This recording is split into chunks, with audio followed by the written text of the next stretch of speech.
নমস্কার, দেখছেন কলকাতা টিভি। আমি সুদীপ্ত রয়েছি আপনাদের সঙ্গে। শুরু করছি জেলার সারাদিন। বিএসএফ এর বিরুদ্ধে বিস্ফোরক মমতা। ভোটের দিন বিজেপিকে ভোট দিতে বলে বিএসএফ, রাজি না হওয়ায় গ্রামবাসীদের গুলি মারধর, গুলিতে আহত হয় কয়েকজন। আক্রান্তের অভিযোগপত্র হাতে নিয়ে দাবি মমতার, কেন্দ্রীয় বাহিনীর এত বড় সাহস, কমিশন দয়া করে চোখ খুলুন। বালুরঘাটে সবাই মন্তব্য মুখ্যমন্ত্রীর, কমিশনে নালিশ জানাতে নির্দেশ মুখ্যমন্ত্রী মমতা বন্দ্যোপাধ্যায়ের।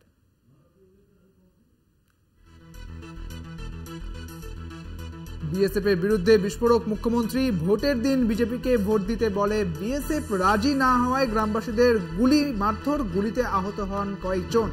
আক্রান্তের অভিযোগপত্র হাতে নিয়ে দাবি মুখ্যমন্ত্রীর, কেন্দ্রীয় বাহিনীর এত বড় সাহস, কমিশন দয়া করে চোখ খুলুন, এমনটাই বলছেন মুখ্যমন্ত্রী মমতা বন্দ্যোপাধ্যায়। বালুরঘাটের সবাই মন্তব্য মুখ্যমন্ত্রীর, কমিশনে নালিশ জানাতে নির্দেশ মুখ্যমন্ত্রীর।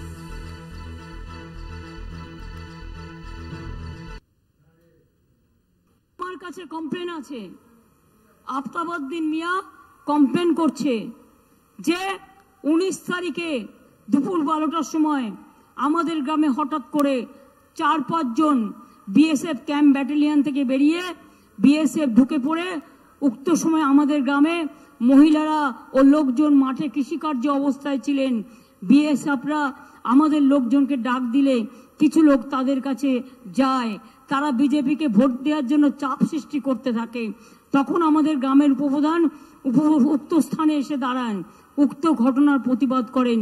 তৎক্ষণাৎ বিএসএফরা তাদের হাতে থাকা বন্দুক এবং গ্যাস লাঠি দিয়ে গ্রামবাসীগণকে বেধড়ক মারধর করে রক্তাক্ত করে জখম করে এবং বলে বিজেপিকে ভোট না দিলে সবাইকেই গুলি করে মারবো।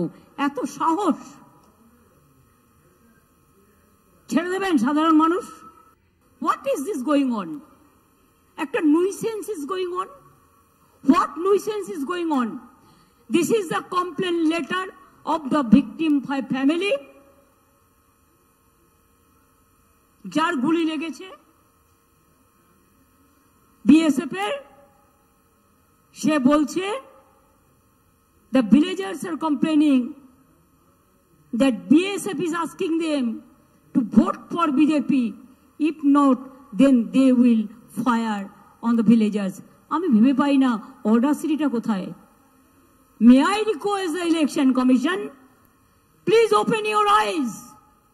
Please open your eyes and take necessary care. আমি বলবো আমার প্রার্থীকে, এটা আমাদের হেডকোয়ার্টারেও পাঠান, আপনারাও ইমিডিয়েট কমপ্লেন করে ইলেকশন কমিশনকে একটা জানিয়ে দিন। বিএসএফ এর বিরুদ্ধে বিস্ফোরক মুখ্যমন্ত্রী মমতা বন্দ্যোপাধ্যায়। 26শে এপ্রিল যেহেতু দ্বিতীয় দফায় নির্বাচন রয়েছে, দ্বিতীয় দফায় উত্তরবঙ্গের 3টি জায়গায় নির্বাচন রয়েছে, দার্জিলিং এ রয়েছে, রায়গঞ্জে রয়েছে এবং অন্যদিকে বালুরঘাটে রয়েছে। এই মুহূর্তে দ্বিতীয় দফা নির্বাচনকে ঘিরে সভা করছেন মুখ্যমন্ত্রী মমতা বন্দ্যোপাধ্যায়। ঠিক এই সভা থেকেই বলছেন যে ভোটের দিন বিজেপিকে ভোট দিতে বলে বিএসএফ, রাজি না হওয়ায় গ্রামবাসীদের গুলি মারধর। এবং মুখ্যমন্ত্রী মমতা বন্দ্যোপাধ্যায়ের এই দাবির ভিত্তিতে শ্রমিক ভট্টাচার্য তিনি ঠিক কি বলছেন শোনাবো আপনাদের। আসলে উনি বৈরিক রঙের পরিবর্তে যখন অন্য রং দেখতে চাইছেন, মানে সবুজ দেখতে চাইছেন, ওনার মনের মধ্যে কোথাও একটা অন্য কোনো দেশের কাজকর্ম, তাদের নির্বাচন পদ্ধতি ঘোরাফেরা করছে। পাকিস্তানের নির্বাচন হয়তো তার অবচেতন মনে প্রতিষ্ঠিত হয়ে গেছে। সেখান থেকেই উনি এ ধরনের কথাবার্তা বলছেন। কার্যত এ ধরনের কথাবার্তা বলে তিনি পাকিস্তানের কিছু সংবাদ মাধ্যমের কাগজের কিছুতে জায়গা ভরিয়ে দেওয়ার দায়িত্ব নিয়েছেন। এটা কোনো সুস্থ স্বাভাবিক মানুষ এই বক্তব্যকে গ্রহণ করবে না, আর মুখ্যমন্ত্রীর মতো রাজনৈতিক উচ্চতার মানুষের থেকে এ ধরনের বক্তব্য গ্রহণ করে।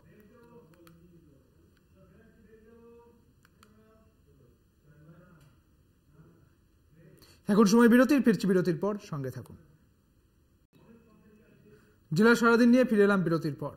মুখ্যমন্ত্রীকে নিয়ে বিজেপির আইটি সেলের প্রধান অমিত মালব্যর আপত্তিকর মন্তব্যের অভিযোগ। বিজেপিকে নেতার বিরুদ্ধে অভিযোগ দায়ের রাজ্যের মন্ত্রী চন্দ্রিমা ভট্টাচার্যের। অভিযোগ, অমিত মালব্য নিজের পোস্টে মুখ্যমন্ত্রীর ভাবমূর্তি কালিমালিপ্ত করার চেষ্টা করেছেন। যে ধরনের ভাষা উনি ব্যবহার করেছেন তাতে প্রত্যেক মহিলা অপমানিত হয়েছেন। এরই প্রেক্ষিতে রবিবার গড়িয়াহাট থানায় এফআইআর দায়ের করলেন মন্ত্রী চন্দ্রিমা ভট্টাচার্য। তৃণমূল নেত্রী মমতা বন্দ্যোপাধ্যায়ের প্রচারের একটি ভিডিও নিজের এক্স হ্যান্ডেলে পোস্ট করেন অমিত মালব্য।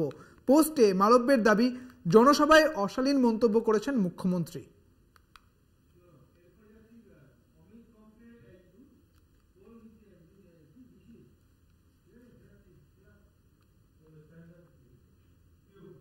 অভিষেক বন্দ্যোপাধ্যায়ের সার্জিক্যাল স্ট্রাইক মন্তব্যের পাল্টা জবাব নিশীথ প্রামাণিকের। বলেন, কে কি বলছে সেটা দেখার বিষয় নয়। উত্তরবঙ্গে তৃণমূল কংগ্রেসের যে ভরাডুবি হয়েছে সেটা হয়তো আর কোনো দিনও তৃণমূল কংগ্রেস এবং সেটা রিকভার করতে পারবে না।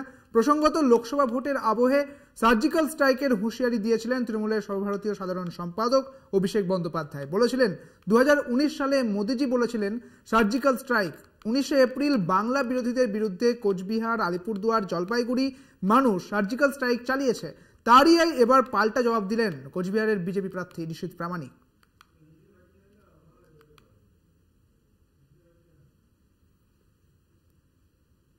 দেখুন, কে কি বলেছে সেটা দেখবার বিষয় নেই। আসলে দক্ষিণবঙ্গকে সাহস দেওয়ার জন্য, যাতে এদিকে ফলটা খারাপ না হয়ে যায়, সেই জন্য এসব করছে। এবং প্লাস আমি বলবো যে উত্তরবঙ্গে যে তৃণমূল কংগ্রেসের ভরাডুবি হয়েছে সেটা হয়তো আর কোনোদিনও রিকভারি তৃণমূল কংগ্রেস করতে পারবে না। কথা ছিল, তবে দার্জিলিংয়ে বাতিল অমিত শাহের সভা।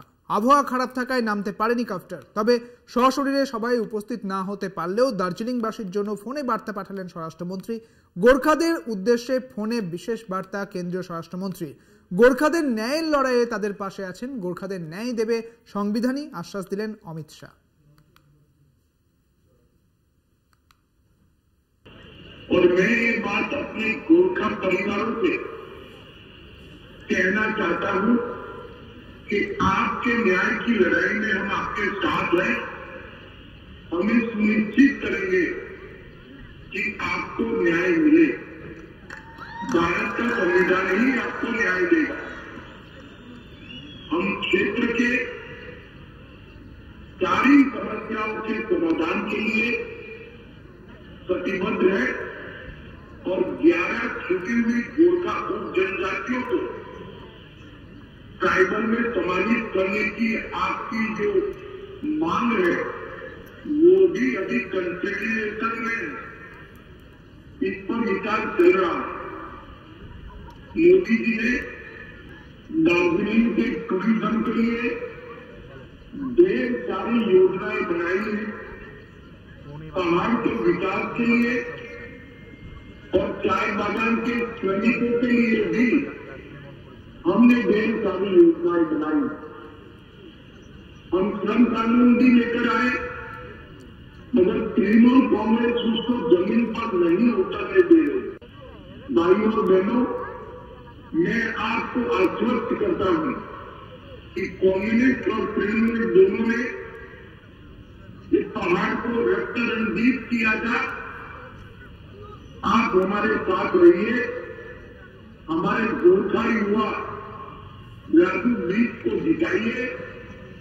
पहाड़ पर शांति लाने का काम केवल और केवल भारतीय जनता पार्टी कर सकती है। এখন সময় আরো একটি বিরতির। ফিরছি বিরতির পর, সঙ্গে থাকুন। এই মুহূর্তে যে খবরের দিকে নজর রাখবো, আপনারা জানেন যে রামনবমীতে যে উত্তেজনার ছবি উঠে এসেছিল মুর্শিদাবাদে, বেলডাঙ্গা এবং শান্তিপুরের যে ছবি উঠে এসেছিল, এই যে উত্তেজনা, সেই উত্তেজনার ঘটনায় এবার সিআইডি তদন্ত শুরু করেছে। সিআইডি তদন্ত করছে শক্তিপুর এবং বেলডাঙ্গার ঘটনার তদন্তে সিআইডি। শক্তিপুরের 11টি মামলার তদন্ত করবে সিআইডি, এমনটাই জানা যাচ্ছে, এবং বেলডাঙ্গার 2টি মামলা তদন্ত করবে সিআইডি। বিস্তারিত জানবো, আমাদের সঙ্গে রয়েছেন আমাদের প্রতিনিধি কল্যাণ চন্দ্র। কল্যাণ, ঠিক কি জানতে পারছো? সিআইডি তদন্তে ভার পেয়েছে এই শান্তিপুর এবং বেলডাঙ্গার যে ঘটনা।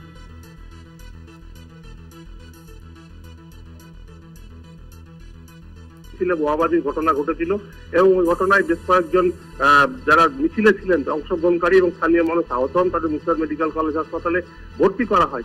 ওই ঘটনায় কিন্তু মুখ্যমন্ত্রী দুদিন আগে অর্থাৎ শুক্রবারে হরিয়ারপাড়ায় যে নির্বাচনী জনসভা এসেছিলেন সেখানে তিনি শক্তিপুরের নাম না করে, নাম উচ্চারণ না করে তিনি নিন্দা করেছিলেন। তিনি বলেছিলেন যে কেন এইভাবে ঘটনা ঘটবে, মিছিলে কেন অস্ত্র নিয়ে যাবে, কেন দলিতদের উপর আক্রমণ করা হবে, তীব্র নিন্দা করেছিলেন মমতা বন্দ্যোপাধ্যায়। এবং সেই ঘটনার দায়িত্ব কিন্তু দেওয়া হলো সিআইডির হাতে।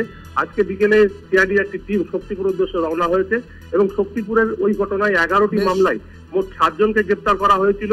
পাশাপাশি আরো 2টো মামলায় বেলডাঙ্গার মির্জাপুরে যে ঘটনা ঘটেছিল চড়ক পুজোর দিন, সেই 2টি মামলায় কল্যাণ একদমই এবং শান্তিপুর এবং বেলডাঙ্গার যে ঘটনা সেই ঘটনার তদন্ত করবে সিআইডি।